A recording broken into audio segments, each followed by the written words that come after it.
I'm Michaela, and I will be reading Pete the Cat Scuba Cat. Pete is excited. He's going scuba diving. Pete puts on a mask and fins. He has a tank full of air. He hopes to see lots of fish. If you are lucky, you might see a seahorse, says Captain Joe. A seahorse, says Pete? I can't wait. I never saw one before. Their ridges look like a horse's mane, says Captain Joe. Groovy, says Pete. Pete jumps into the water. Splash. Down, down, down he goes. Up, up, up go the bubbles. Pete looks for a seahorse. He sees a swordfish. Pete swims out of its way. Pete waves to a stingray. It has a long, skinny tail. That's not a seahorse, thinks Pete. Pete looks high and low for the seahorse. Then he feels a tickle. Pete sees a school of fish. They all look alike, except for one. It puffs up. It is a blowfish.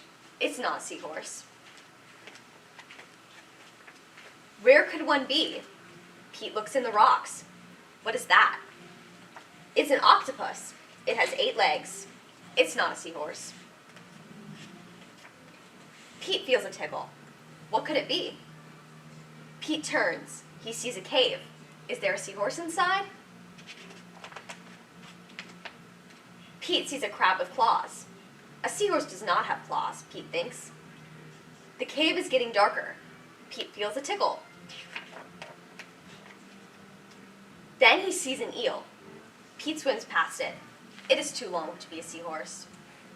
Oh no, it is too dark to see. How will Pete get out? Pete sees a jellyfish. It glows in the dark. Pete is almost out of the cave. He sees an angelfish. It is very colorful. Pete is out of the cave. Why is it so dark? Pete is in a shadow. He's in the shadow of a whale. Yikes. Pete wishes he could jump on a seahorse and ride away. Pete hops on a sea turtle instead. It takes him to the boat. I did not see a seahorse, thinks Pete. He feels a tickle on his tail. A seahorse, cries Pete. What a surprise. You were with me all along, says Pete. What a cool adventure. I hope you enjoy this book.